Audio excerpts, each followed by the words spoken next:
South ఇండియాలోనే biggest sorry store మన Varahi silks మన విజయవాడ ఎంజీ రోడ్ లో డిసెంబర్ 4వ తారీఖున ఘన ప్రారంభం. మళ్ళీ ఇంకో కారా? ఇప్పటికే 7-8 కార్లు ఊరికనే బయట ఉన్నాయి. నేల మీదగా ఉన్నాయి, నేను ఎత్తి మీద ఉన్నాయి. ఏంటయ్యా ఇది? మళ్ళీ కొత్త కారా? ఇప్పటికే 7-8 కార్లు ఊరికినే పడి ఉన్నాయి. ఉండని నేల మీద కదా ఉన్నాయి, నీ నెత్తి మీద ఉన్నాయి. ఈ నెల జీతం ఉండదు మీకు? అయ్య బాబోయ్. ఇది కరెక్ట్. ఇదిగో గోవిందయ్య, అయ్యా. అమ్మాయి అమెరికాలో చదువుకుని వస్తాంది కదా. అవునయ్యా. తనకి ఏ కారు నచ్చుతుందో ఎవరికి తెలుసు. ఆ. ఇదేదో కొత్త కారు వచ్చిందంట, అందుకే ఒకటి కొనేశాను. ఆహా. వచ్చే వారం ఇంకో కంపెనీది వస్తుంది. అలాగా? అవునండి, దాని పేరు హోండా అండి. గోవిందయ్య, అయ్యా. అదేదో ఉండానో బొండానో ఒకటి బుక్ చేయి. అలాగండి. మరి ఈ కారు ఎక్కడ పెట్టాలండి? నీ నెత్తి మీద పెట్టుకో. ఇదిగో లెక్కలో కారు కొన్న బిల్లు మిగతా డబ్బు ఇందులో ఉంది, లెక్క రాసుకో. చిన్నయ్య పెళ్లి బాగా జరిగిందా? ఏ అది కూడా లెక్కలో రాసుకోవాలా? అదే అడుగుతారా మీరు? కొత్త కారు. రే బస్సులు పట్టుకుంటారా, బండి రంగు మార్చేస్తాడు. అవునయ్యా, ఎర్రబండి నల్లబండి అయిపోద్ది. ఏంట్రా బసవా చూస్తున్నావు? ఈ కారుకి 8 చక్రాలు కరెక్ట్ గా ఉన్నాయా లేవని చూస్తున్నాను. ఈ కారుకి 8 చక్రాలా? అలా వంగి చూడక్కర్లేదు, నిలబడి చూసినా కనపడతాయి. ఏంట్రా బాగుతున్నావు? బాగటం కాదు, నీకు లెక్కలు బాగా వచ్చు కదా. ఏదో పర్లేదులే. అయితే రాసుకో. ఈ పక్క 2 చక్రాలు ఉన్నాయా? అవును. ఆ, దా. ఈ పక్క కూడా 2 చక్రాలు ఉన్నాయా? అవును. 2 2 4 అలా చెప్తావు. బా.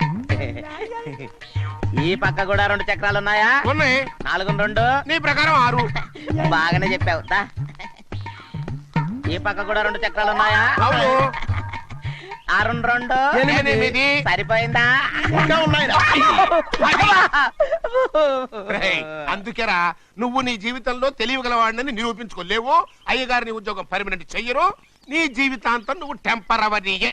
నీకు బోనస్ ఉండదు. ఇదిగో అన్నవరం, మీ అందరికంటే కూడా నేనే తెలివైన వాడిని అనిపించుకొని ఎక్కువ జీతం ఎక్కువ బోనస్ నేనే కనుక తీసుకోకపోతే నా పేరు బస్వయ్య కాదు. అగా, నీకు లెక్క చూసి కదా డబ్బులు ఇవ్వాలి. మరి ముందే అయ్యా అయ్యా అంటూ ముష్టోళ్ళగా చేయి చెప్తావిట్రా. నువ్వు ఎప్పుడు వచ్చావు, నీకు ఎంత ఇవ్వాలి చెప్పు. గుమ్మస్తా మీరా నేనండి. మీకు లెక్కలు తెలియకపోతే వెళ్ళి చిన్నయ్య గారిని అడగండి. ఏంట్రా డబ్బా ఇస్తున్నావా? నన్ను ఉద్యోగం అనేది వెళ్ళిపోమన్నారు కదా. అంటే ఏడుస్తావిట్రా. ఎక్కడికి వెళ్ళాలో ఎలా బతకాలో తెలియక ఏడుస్తుంటా. సరే సరే సరే, ఏడో ఒక. ఇప్పుడు మా ఇల్లు చూసుకోవడానికి ఎవరు లేరురా. నా కూతురు కూడా ఇక్కడే పని చేస్తుంది. మరి నువ్వు మా ఇల్లు జాగ్రత్తగా చూసుకుంటావా? అలాగేనండి. ఈ ఉద్యోగం పర్మనెంట్ కదండి? అది నీ నరకం మీద ఆధారపడి ఉంటుంది. అంతే కదా. ఆ. తప్పకండి. ఎలా ఉంది? నరాలు తగినట్టు నడుస్తున్నావు. బాలేదా? ఇంకోటి నడుస్తాను. ఎలా? నువ్వు పర్మనెంట్ గా టెంపరవరీయే. ఏంటి నాన్న బాగా ఆకలాతుందా? అవునమ్మా, ఇడ్లీ దమ్మని ఆ బస్సు గాని పంపించి 2 గంటలైంది. అప్పటికి ఆలస్యం అవుతామని నా బండి కూడా ఇచ్చి పంపించా. వచ్చేసా. సంతోషించాం. దా. ఏంట్రా ఇంత ఆలస్యంగా చచ్చావు? మరి దీన్ని నడిపెత్తుకురావద్దేంటి? అదే నేనైతే లగెత్తుకెళ్ళి లగెత్తుకు వచ్చేసేవాడిని. అంటే ఈ బండి నడపడం నీ చేత కదా? మరి ఎందుకు చేసుకెళ్ళట్టు? ఏమో మీరు తీసుకెళ్ళమన్నారు, కర్మ తీసుకెళ్ళాను. కర్మ. సర్లే, ఆకలి చచ్చేట్టుగా ఉన్నా. ఇడ్లీలు ఎక్కడా? అదిగో మూటలో వచ్చేస్తున్నాయి. నోట్లో ఇడ్లీలు రావటం ఏంట్రా?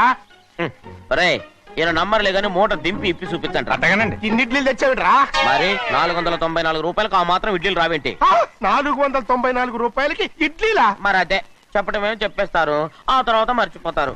మని నాగమణి. నాగమ్మన్నా? ఏంటండి? ఏంటంట? అప్పుడు మీ నాన్న నాతో ఏం చెప్పాడు? ఉండండి, ఆలోచించుకుని చెప్తాను. ఏంటమ్మా, ఫ్లాష్ బ్యాక్ వెళ్తున్నావా? అవును. బాబా ఆకలేస్తుందిరా. ఆ రామస్వామి హోటల్కి వెళ్ళి కాస్త తెచ్చిపెట్టు. నాకు కూడా ఆకలిస్తుందండి. నువ్వు ఏదైనా తిని నాకు మాత్రం ఒట్టి ఇడ్లీ పడరా. ఇదిగో ఈ నోటు ఎంతో తెలుసా? నేనేమన్నా తెలివి తక్కువ అనుకున్నారా? 500 నోటు. అబ్బో, నువ్వే దీన్ని అచ్చుకుతున్నట్టుగా మాట్లాడుతున్నావే. చాలా ఆకలేస్తున్నాయి. బండేసుకెళ్ళి తొందర తీసినప్పా. ఇదండి జరిగింది. చిల్లర లేదు కదా అని 500 రూపాయలు నోటు ఇచ్చి పంపిస్తే మొత్తం ఇడ్లీలు పట్టుకొస్తా ఉంటా. నీ నోట్స్ చెప్పు. వద్దు నాన్న, కొట్టకు నాన్న. ఆకలేసేస్తుందమ్మా. చట్నీ సాంబార్ ఇదిరా. ఇచ్చాడండి. ఇది నేనే వద్దన్నానండి. ఎందుకని? మరి అదే మళ్ళీ మర్చిపోయారు. నాగమణి, మీ నాన్న నాతో ఏం చెప్పాడు? అయ్యో అయ్యో, చట్నీ సాంబార్లని ఎన్ని సార్లు ఫ్లాష్ బ్యాక్ వెళ్తారా?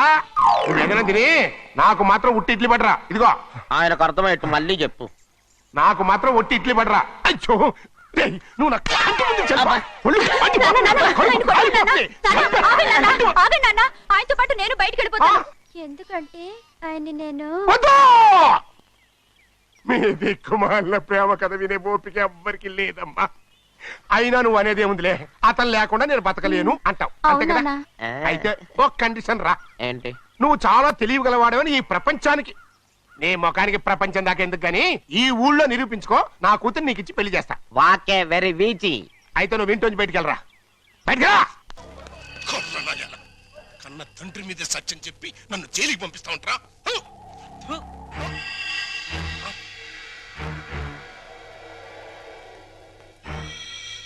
రఘురామయ్య, నీ చెల్లెల్ని చంపానని నా కొడుకుని చేరదీసి కోర్టులో నాకు వ్యతిరేకంగా సాక్ష్యం చెప్పించి నన్ను జైలుకి పంపిస్తున్నావు కదా. పాము పుట్టలోకి వెళ్ళిపోయిందని సంబరపడిపోబాక. అది బలం పుంజుకుంటది, రెట్టింపు పగతో బయటకు వస్తుంది, నీ కుటుంబం మొత్తాన్ని కాటేస్తుంది. గుర్తుంచుకో. రఘురామయ్య, ఏంటి పడేమయ్యా? పీడకల అలా అరిచావు? పేడకల కాదురా, పాడుకల వచ్చింది. కల్లో ఫ్లాష్ బ్యాక్ లో ముఖం తుపుక్కును ఉమ్ముబడి సీన్ కట్ అయిపోయింది. పడేమయ్యా, మనకు మంచి అవకాశం. గుద్దేద్దామా? ఏంటి గుద్దేది? ఓటు మీద ముద్ర? అది కాదు, జైలు మొత్తం గప్చిప్గా ఉంది. గోడ దూకి చెక్కేద్దామా? మనం చెక్కేస్తే వెంటనే మనం పట్టేసుకుని మళ్ళీ లోపలేసేస్తారు. యాదవాలోచన పెట్టుకోబాక. అయినా స్వతంత్ర సన్నోత్సవాల సందర్భంగా మనలాంటి వాళ్ళు కాస్త ముందుగానే వదిలేస్తున్నారంటరా. నేను సజావుగా బయటికెళ్ళి నా జీవితంలో నెరవేర్చాల్సిన 2 జీవితాశయాలున్నాయిరా. ఏంటి, నీకు కూడా జీవితాశయాలా? యా,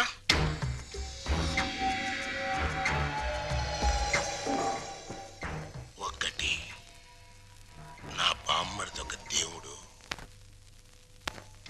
ఆడి ఇల్లు ఒక దేవాలయం. దాన్ని పునాదులతో సహా లేపేయాలి.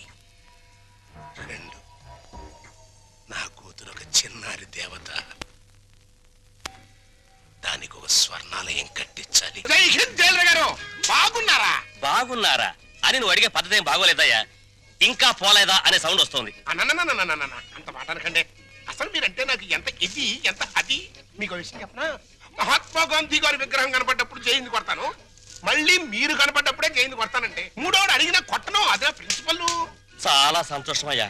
అలాంటి మహాత్ముడితో నన్ను తూకం వేసినందుకు డ్యూటీకి ఇంటికి వెళ్ళగానే అరుగు మీద తుంగతాపేసి కూర్చొని ప్రాణం వడకాలనిపిస్తుందయ్యా. పనిలో పని తగిలి దారం కూడా ఉడుక్కోండి, చేతులుండా పని ఉంటుంది. Excuse me. నమస్తే నాథురామ్, ఫుడ్ తిన్నావా? గడ్డి తిన్నావా అని అడిగినట్టు అడుగుతావు. అప్ప జోకు.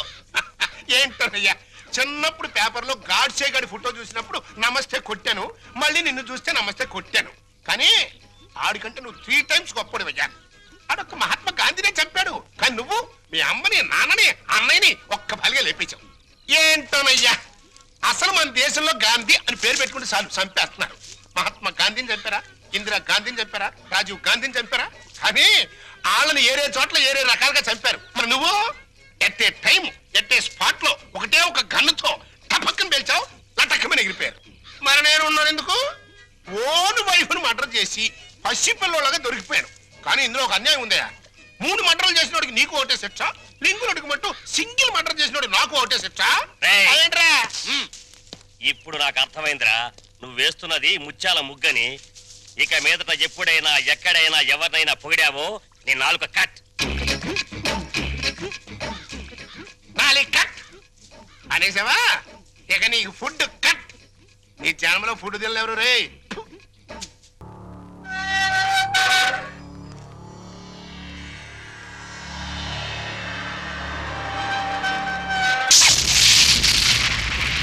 నేను ఇవాళ జైల్లోంచి విడుదలై వస్తున్నాను తెలుసు కూడా వెల్కమ్ చెప్పడానికి ఎందుకు రాలేదే? నాకు ఇక్కడ బోర్డు హోంవర్క్ ఉంది. ఆ? నువ్వు హోంవర్క్ చేయటం ఏంటి? ఏయ్, ఎగతాళిగా మాట్లాడుకో. ఆ రఘురామయ్య గారింటికి మన కూతురు కోడలుగా పంపడానికి ఇక్కడ నేను ఎన్ని తంటాలు పడుతున్నానో నీకేం తెలుసు? నా గర్భశత్రు ఇంటికి నా కూతుని కోడలుగా పంపిస్తావా? మన జీవితానికి విలన్ అనుకున్న వాడింటికి నాగుపావుని వదిలావనుకో, ఊహించుకో.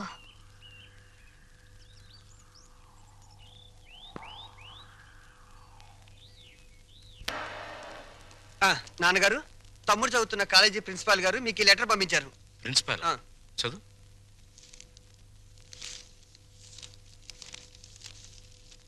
గౌరవనీయులైన రఘురామయ్య గారికి నమస్కారములు. మీ అబ్బాయి రవి గురించి ఒక ముఖ్యమైన విషయం మాట్లాడాలి. బయలుదేరి వస్తే ఒక ఆత్మహత్యను నివారించిన వారు అవుతారు. ఇట్లు భవదీయుడు Bhavani Prasad, principal, MRC college. మీ అబ్బాయి రవి ప్రవర్తన ఏం బాగోట్లేదు. అయితే వాడు మా రవి అయి ఉండడు. తమ పిల్లల గురించి పెత్తండ్రి అలాగే అనుకుంటాడండి. కానీ మీ వాడు సామాన్యుడు కాదు. కొత్తగా చేరిన స్టూడెంట్స్ ని ర్యాగింగ్ చేయటం, ఆడపిల్లల్ని అల్లరి చేయటం, లెక్చరర్స్ ని ఏడిపించడం. మా ప్రిన్సిపాల్ గారిని కూడా ఏడిపిస్తున్నాడండి. ఎస్. మీరు మా వాడి మీద వేస్తున్న అభాండాలు నమ్మలేకపోతున్నామండి. వాట్? నావి అభాండాలా? What do you mean by అది కాదు. రంగా నువ్వు ఊరుకో. సార్ మా వాడు. No no no no. మీరు వెళ్ళి కాసేపు ఆ పక్కన వెయిట్ చేయండి. నేను మీ వాడిని పిలిచి విచారిస్తాను. అతనేమిటో అతని ప్రవర్తన ఏమిటో మీకే తెలుస్తుంది. ప్యూన్. నీవన్నీ ఒట్టి గ్యాస్ కవర్లే. రవి గారు, మిమ్మల్ని ప్రిన్సిపాల్ గారు పిలుస్తున్నారు. ఏంటి పిలిచారట? What is the matter? మొన్న కాలేజీలో కొత్తగా చేరిన సుబ్బారావు అనే కుర్రాడిని ర్యాగింగ్ చేశాం. ఫలితంగా అతని కాలు విరిగిపోయింది. దానికి నీ సమాధానం ఏంటి? పుత్తూరు వెళ్ళి కట్టించుకోమనండి. కొత్తగా కాలేజీకి వచ్చిన వాళ్ళని ర్యాగింగ్ చేయటం పాత రోజుల నుంచి వస్తున్న ఆచారం. దానికి ఇప్పుడు విచారణ ఏంటండి నా బొంద? ఆ కుర్రాడి సంగతి అలా ఉంచు. రాణి అనే అమ్మాయితో నువ్వు తిరగటం అందరికీ తెలుసు. ఆ అమ్మాయి జీవితాన్ని నువ్వు నాశనం చేశావు. ఆ పెళ్లి ఇప్పుడు గర్భవతి. నాకు తెలియకుండా మీకెలా తెలుసు సార్? మీ దగ్గరకు వచ్చి చెప్పుకుందా? Shut up. లేకపోతే ఏంటి సార్, నాలాంటి గ్లామరస్ అబ్బాయికి 10 మంది గర్ల్ ఫ్రెండ్స్ ఉండటం చాలా సహజం. మీరంటున్నట్టు ఆ అమ్మాయిని నేను అనుభవిస్తే ఆ అమ్మాయి కూడా నా వల్ల అనుభూతిని పొందింది. ఇది తప్పు అని మీరనుకుంటే ఆడవాళ్ళందరినీ పువ్వుల్లో పెట్టి పూజించుకోండి. కానీ నేను చేసేది ఇంతే. అమ్మాయి రాణి, రాణి, ఇతను చెప్పిందంతా విన్నావు కదా? నువ్వేమైనా చెప్పదలుచుకుంటే నిర్భయంగా చెప్పు. సార్, ఏ పరువు గల ఆడపిల్లైనా కావాలని కాలు జారదు. ప్రేమించిన వాడు తనే సర్వస్వాన్ని నమ్మించినప్పుడు విచక్షణ పోవచ్చు. నన్నంత నమ్మించి దుర్మార్గానికి హద్దులు ఉండవని నిరూపించాడు ఈ మహానుభావుడు. ఊరుకో అమ్మా, ఊరుకో. ఆ అమ్మాయి అభిప్రాయం నీ అభిప్రాయం తెలుసుకున్నాను. ఇంకా మీ అమ్మా నాన్నల అభిప్రాయం తెలుసుకోవాలి. తెలుసుకోవాలనుకుంటే మా ఇంటికి వెళ్ళండి. వాళ్ళు మన క్యారెక్టర్ కి యూ సర్టిఫికెట్ ఇస్తారు. అక్కర్లేదు. రఘురామయ్య గారు దయచేయండి. విన్నారా మీ అబ్బాయి మాటలు? అమ్మా, నువ్వు అమ్మాయి పక్కన నిలబడు. చెల్లి నువ్వు కూడా. రేయ్, ఇప్పటి వరకు నువ్వు ఆడదాని గురించి మాట్లాడిన మాటలు తిరిగి ఒక్కసారి మాట్లాడు. అమ్మా చెల్లి కూడా ఆడవలేరా? మాట్లాడు. అమ్మ చెల్లి దానిలా ప్రవర్తించే మనుషులు కాదు. అవునవును. అటువంటి పవిత్రమైన ఇంట్లో దుర్వాసన కొట్టే మాటలతోనూ చేతలతోనూ నువ్వు ఒక్కడే పుట్టుకొచ్చావు. ఆ అమ్మాయిని ఏం చేద్దాం అనుకుంటున్నావు? అది కాదు నాన్న, నేను ఆ అమ్మాయిని అనుభవించిన మాట నిజం. కానీ బ్రాతలుగా భావించి అనుభవించాను. నిజంగా ప్రేమించుంటే ఆ అమ్మాయి తల్లి ఎవరు, తండ్రి ఎవరు, సంప్రదాయం ఏంటి అని తెలుసుకున్నాను కదా. అయినా ఆఫ్టర్ ఆల్ దాని గురించి ఆలోచిస్తారేంటి నాన్న? ఆ అమ్మాయిని పెళ్లి చేసుకుంటావా లేదా? అది కాదన్నయ్య. నోరు మీరే దుర్మార్గుడా. ఆ పిల్లకి అన్యాయం చేయకన్నయ్య. ఈ పెళ్లి జరగకపోతే అందరం కలిసి నీ అంతు చూస్తాం. నీతో పాటు మేము చేస్తాం. చెప్పరా? చెప్పు చెప్పు. చెప్పు. సరే, దండలు తెప్పించండి.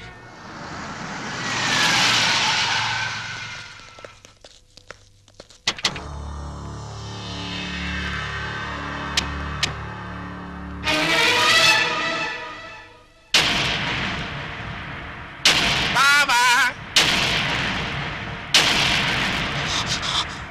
బావా, బాగున్నావా? ఇంకా బాగోలే. ఆ పిల్లరా నీ కొత్త కోళ్ళు? ఆ పిల్ల ఎవరు కనుక్కో చూద్దాం. నీ వేలు విడవని మేనకోళ్ళు అంటే నీ సొంత చెల్లెలు సవితికి కూతురు. ఈ నా కీపే నీ కొత్త కోడలకి జన్మభూమి. నీకు గుర్తుందా? అప్పుడప్పుడప్పుడప్పుడు నా ముఖం మీద నా కొడుకు చేత తుపుక్కు నుమ్మే ఇచ్చావు. ఇప్పుడు నీకు గుర్తొచ్చి ఉంటుందిలే. ఆ ఉమ్ము అప్పుడే తుడుచుకుంటే పోయింది. కానీ ఇప్పుడు నీ మొహం మీద పడబోయి ఉమ్ము లైఫ్ బాయ్ సబ్బుతో తోవుకున్నా లైఫ్ లాంగ్ సరిగిపోకుండా పర్మనెంట్ గా ఫిక్స్ అయిపోద్ది. అరవబకరా నా కొడక. బైక్ లేకుండానే మీ ఫ్యామిలీ అఫేర్ అంతా ఊరంతా తెలిసిపోద్ది. చూడు, ఇయాల నుంచి నా కూతురు జెండా మీ ఇంటి మీద ఎగురుతా ఉంటుందన్నమాట. ఎప్పుడు ఎగరటం మానేస్తాం అప్పుడు జెండా ఎత్తేస్తాం. ఈ గవర్నమెంట్ కూలిపోద్ది. బావా, గడ్డిని తగల పెడతానికి పెద్ద దివిటి అక్కర్లా, చిన్న అగ్గి పుల్ల చాలు. ఆ అగ్గి పుల్లే నీ కోడలు నా కూతురు అన్నమాట. ఈ రోజు నుంచి ది ఎండ్. కార్డు పడేంత వరకు నా డైరెక్షన్ లో ఇవ్వబోయే కొత్త ట్విస్ట్ అన్నమాట. వచ్చిన పని అయిపోయింది, ఇంకొస్తా అన్నట్టు డాక్టర్. నా సన్ ఇన్ లాని లాక్రమే ఆశీర్వాదం తీసుకుని కానీ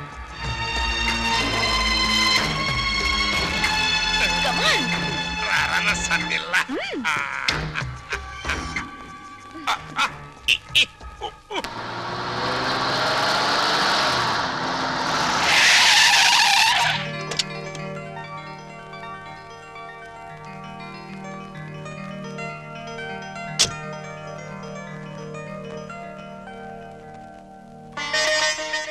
మరి నా ఆడపడుచు లాంఛనమో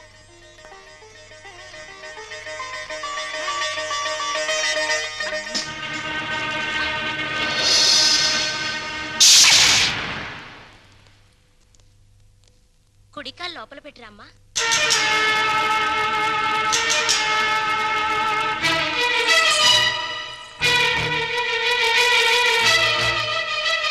కాదు, కుడికాలు. కీప్ లెఫ్ట్ అన్నారు పోలీసోళ్ళు. అవునవును, కీపు ఎప్పుడు లెఫ్టే. వైఫే రైటు. ఈ జ్ఞానం ఎప్పుడు వస్తుందో. అత్తా మామూలుకు నమస్కరించమ్మా.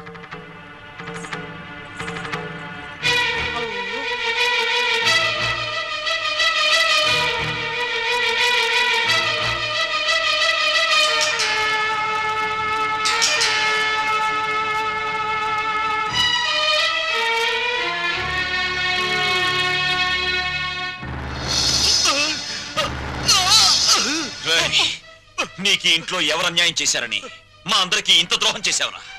రాణి ఎవరో ముందు నాకు తెలీదు. తెలిసిన తర్వాత ఆ అమ్మాయి లేకుండా నేను బతకలేని తెలిసింది. నన్ను చంపినా సరే నేను మాత్రం రాణినే. నువ్వు ఈ ఇంట్లో ఎందరినో ఏడిపించాల్సిన డ్యూటీ బోలెడ్ ఎంత ఉంది. ఏడుపుని ఇక్కడ వేసి చేయకు, వెళ్ళు. అది కదండి. ఈ గొలుసు పెట్టుకో. ఎలాగో గదిలోకి వెళ్ళగానే విప్పదీసేదేగా, అంత మాత్రానికి ఇంత బరువు పట్టుచారు ఎందుకండి? ఏ శుభకార్యమైనా సాంప్రదాయ సిద్ధంగా జరిగితే అది మాకు ముందే జరిగిపోయిందిగా. గడ్డిని తగలబెడటానికి పెద్ద దివిటి అక్కర్లా, చిన్న అగ్గి పుల్ల చాలు. ఆ అగ్గి పుల్లే నీ కోడలు నా కూతురు అన్నమాట. జనరల్ చెకప్ ఒక రకంగా అంతే అనుకోండి. నేను 14 ఏళ్ళు జైల్లో ఉండొచ్చానండి. ఇది ఇంట్లోనే ఉండి 14 ఏళ్ళు వనవాసం చేసింది. మరి లాంగ్ గ్యాప్ తర్వాత కలుసుకోవటం కదా. మా బాడీలో పార్ట్లు ఎలాగున్నాయో కొంచెం టెస్ట్ చేసి చెప్తారని. అంటే భార్యాభర్తలు అన్నమాట. మీరు అలా డైరెక్ట్ గా అడిగారనుకోండి, నేను నో అని చెప్పాల్సి వస్తాయి. ఒక రకంగా అలాగే అనుకుని అన్ని టెస్టులు చేసేయండి. అయితే టెస్టులు ముందుగా ఎవరికి చేయాలి?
అరగంట అయిందిలే, టెస్ట్లు అయిపోయినాయి.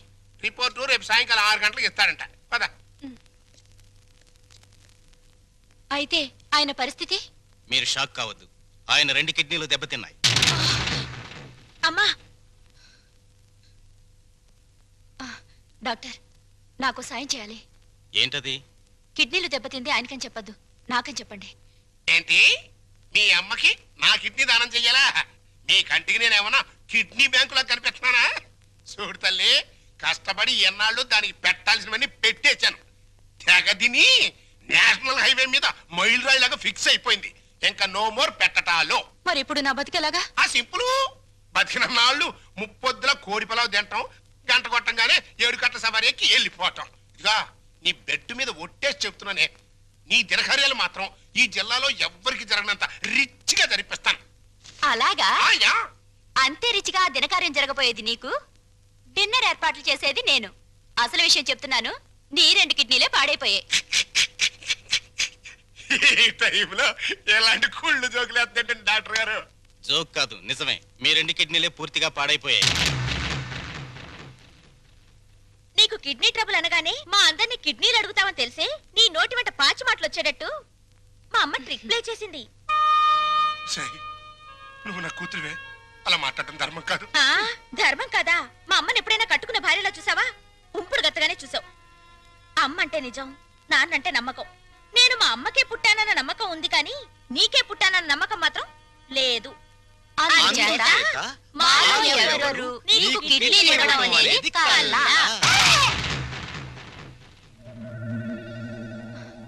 డాక్టర్,